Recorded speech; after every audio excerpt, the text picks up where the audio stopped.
Hello, it's been a while since I've done a video, so I wanted to say hello and to see how you're all getting on. Just a bit of a chat today, really, and what I'd love you to do is leave your comments below about how you're doing, and particularly how you feel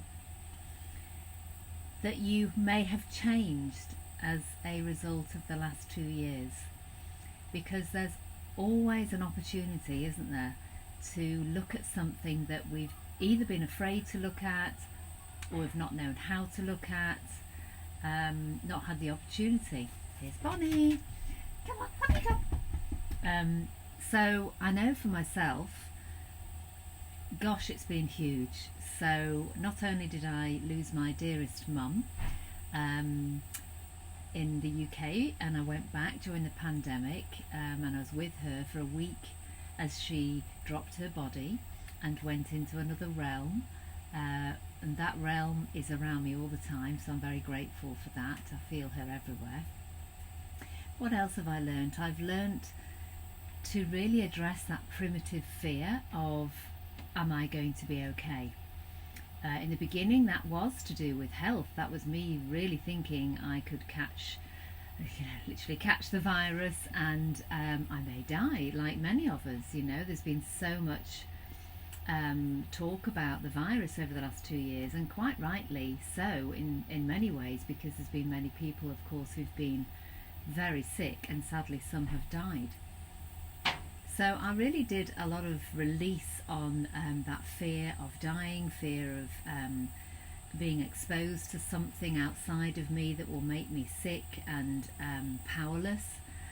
And I used a lot of tapping in the early days so that I could get perspective on what was really going on for me inside, and also helped me sort of feel grounded in maybe what is a bit of a bigger picture to the whole situation we're in. And one of the biggest conclusions for me that I've come to is what a blessing to be able to do the inner work on ourselves when we are faced with challenges. Now, that isn't easy. I understand it's not easy at all.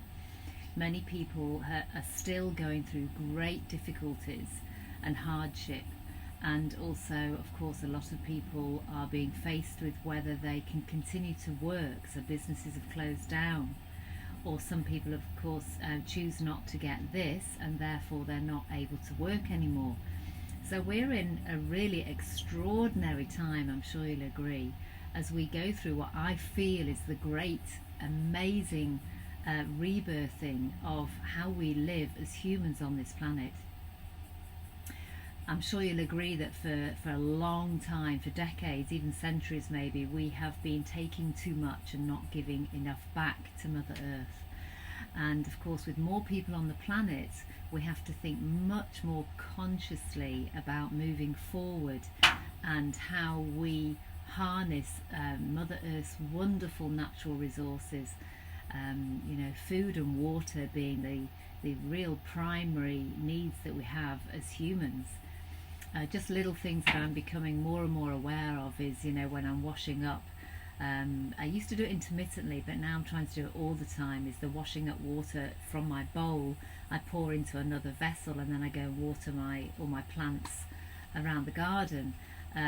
It's just a simple little thing, and many things that we all do, I'm sure, but sometimes forget, is obviously not leaving the tap running when you're brushing your teeth. And again, my mum would always tell me not to do that, so thank you, Mum, for that. What other things?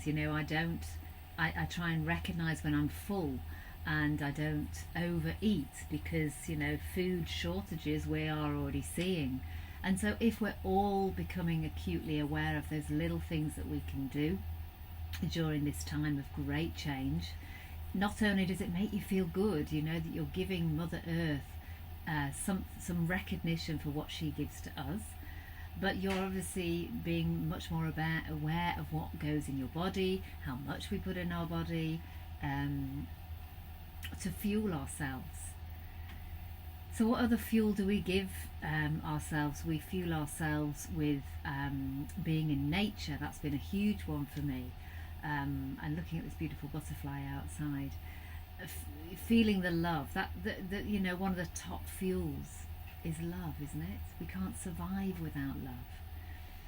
So loving yourself, letting go of the judgments of yourself, that you're not enough, you're not doing enough, you're a bad person, you're guilty, you're wrong, all of these limitations that we just have as humans.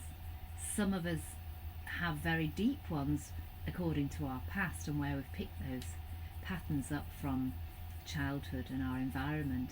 And again, that's not to judge our parents. They, you know, did the best they could with what they had.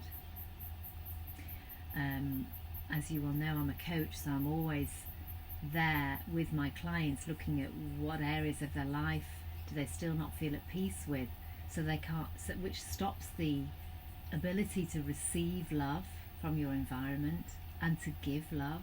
You know, it's that flow, isn't it? And you're not always able to do it, and that's okay. So we don't want to force something.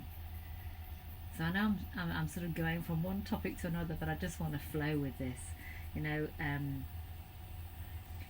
what's not been easy the last couple of years is to remain sort of positive all the time.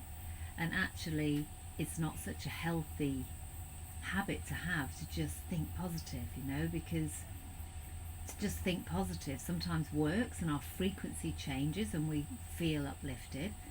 But sometimes when we're having a really bad day, we just need to have that day, so that we're not suppressing something by, on the external world, you know, pretending that we're all great and everything's fine, but inside there's pain, there's suffering. So sometimes it's good to just retreat and just have that day of indulgence where you just feel out of alignment. And that can happen for many reasons, of course. That can be what you've eaten, it can be literally the environment of the people you've been around, it can be toxins in the air, it can be obviously what's going on with the planet and the globe. You may be a super sensitive person and take on other people's energy frequencies. So once again, just as I learn and grow, and it's my birthday this week, I'm going to be 54, you know, pondering on what have we learned in the last 2 years. That it's okay to feel down, it's okay to feel flat, it's okay to feel angry, it's okay to be frustrated. What we don't want to do, of course, is let that carry on day after day after day. And that's where the work I do with my clients is to help them shift that pattern if it's been ongoing.